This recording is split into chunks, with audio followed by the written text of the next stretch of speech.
nó, ok? E para fazer com que eles comuniquem, além, já vimos que eu preciso ter um meio físico, que pode ser através de cabeamentos, através de redes de rádio, através de ondas de satélite também, comunicação com satélite.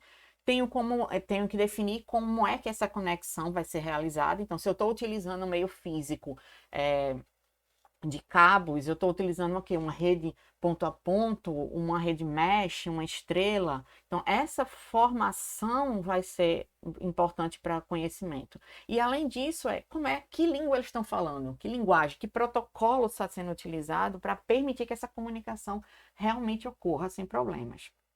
Os protocolos eles vão ser padrões usados pelos dispositivos para garantir que eles se entendam, para garantir a comunicação, a troca de informação entre eles. Certo? Então, para que todos os dispositivos de uma rede consigam conversar entre si, eles precisam estar trabalhando com o mesmo protocolo. Como vocês podem ver na ilustração daí, eu tenho na parte de baixo dois computadores que estão falando o protocolo TCP/IP.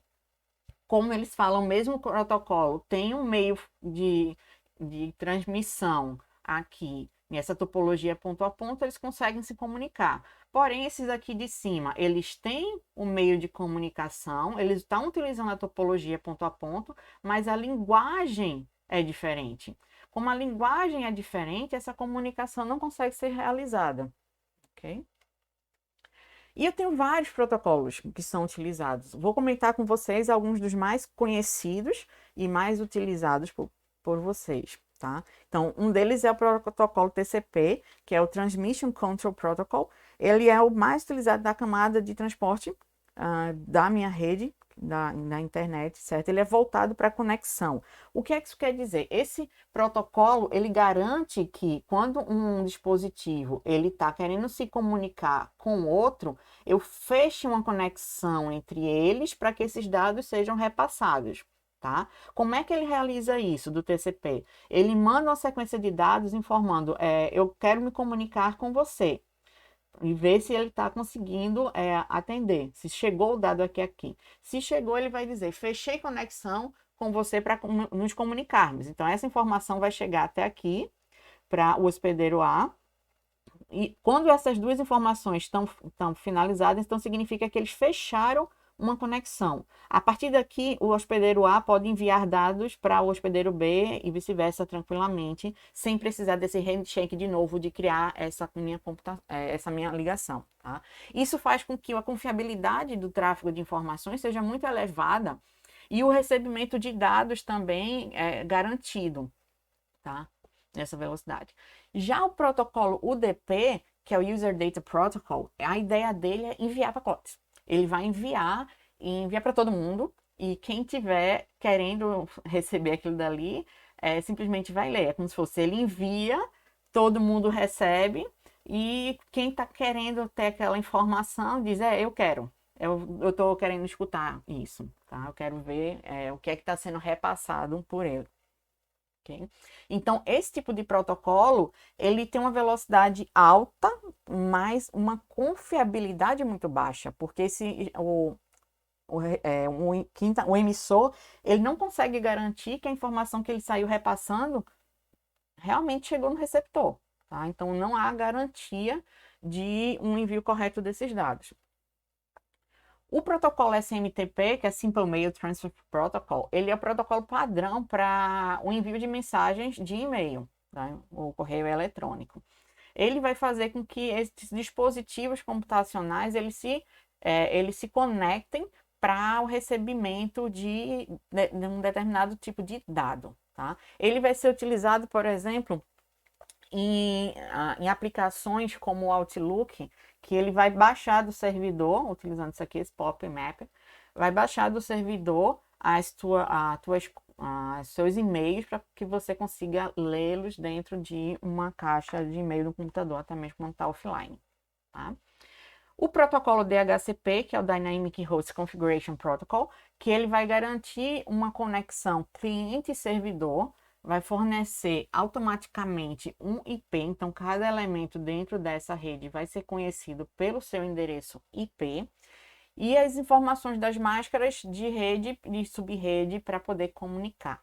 para trafegar essas informações. Ou seja, ele vai saber que dentro de uma subrede vai estar determinados endereços. Dentre esses endereços tem o componente X, o Y, o Z, tá?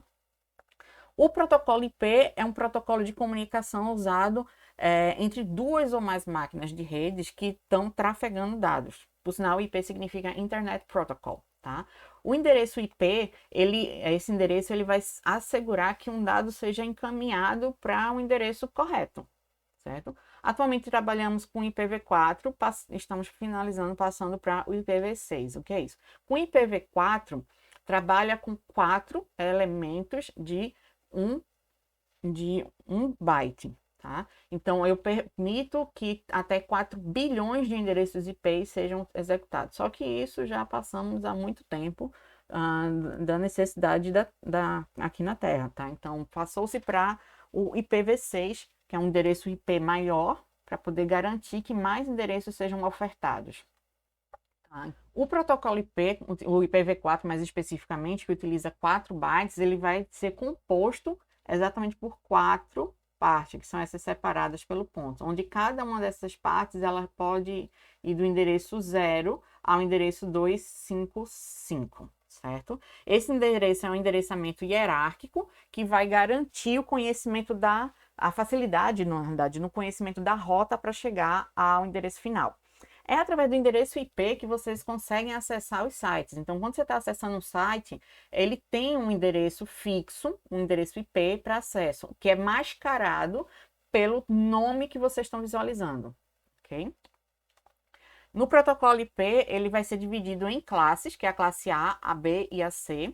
Essas classes elas vão ser definidas através do tipo de elementos que estão conectados a ele. Tá? A classe A vai do elemento 0 até o 127 nos bits mais significativos, tá? Então, que permite 128 redes de 16 milhões de computadores.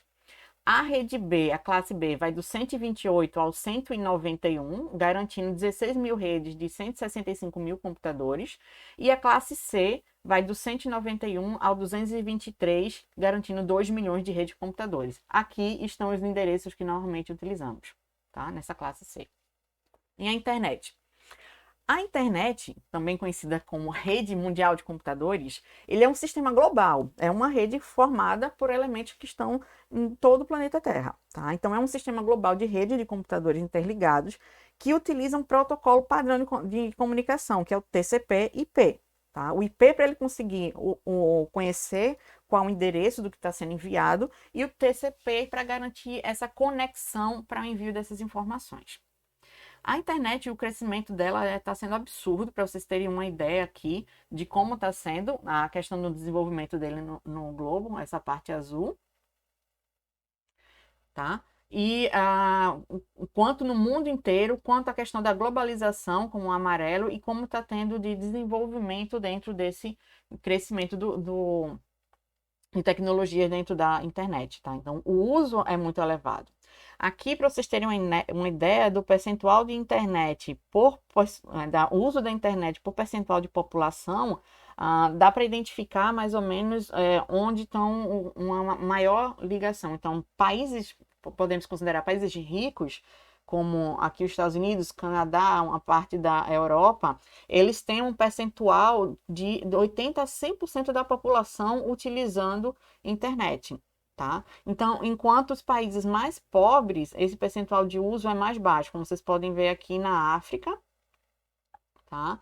Onde eu tenho bastante pontos que não chegam a ter nem 20% da população com acesso à internet, tá?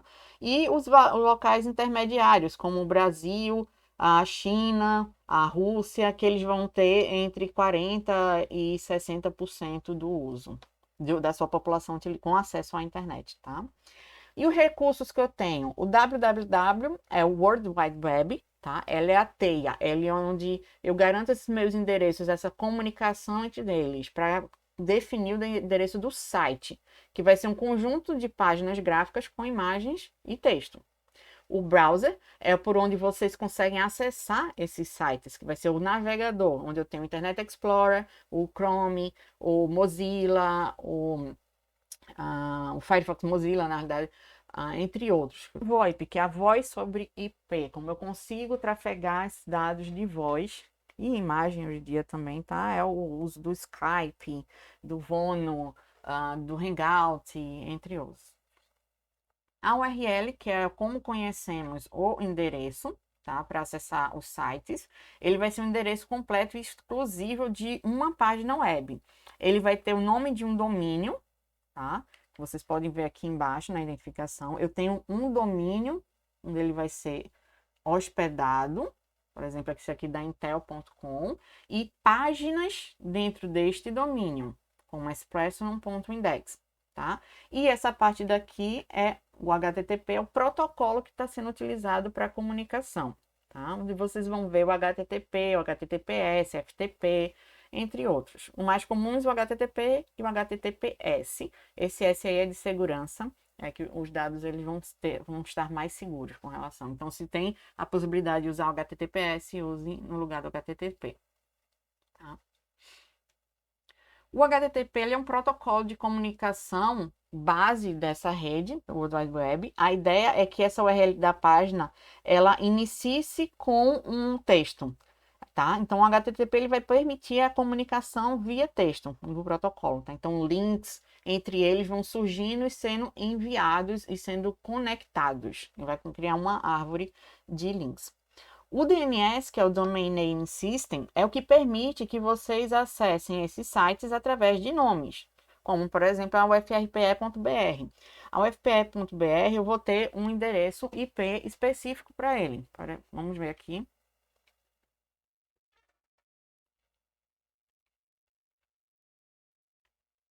Tá? O endereço IP, por exemplo, da Rural é 200.17.137.52. Só que vocês não precisam no browser colocar esse endereço IP. Vocês colocam o frpe.br para conexão. Quando isso daqui, essa conexão ela é realizada, tá? Significa que quando eu estou fazendo essa conversão desse número para esse endereço, são os servidores DNS que permitem essa conversão, tá? É o que ocorre também muito na questão de segurança quando tentam burlar ou roubar o uso de dados emulando um site. Por exemplo, você está querendo acessar o Banco do Brasil, bota lá www.bb.com.br, jurando que está entrando no Banco do Brasil, mas esse DNS foi alterado para um outro IP, para uma página fake do Banco do Brasil, por exemplo, tá? Isso é um golpe bem comum de utilização, que é alterando esses nomes respectivos. Quem é que trabalha com esse DNS para garantir? São 13 servidores no mundo que vão realizar todas essas conexões, essas definições de pareamento entre número IP e nome, tá? DNS. Então, vão existir vários órgãos gestores com relação a esses domínios. Vou voltar aqui.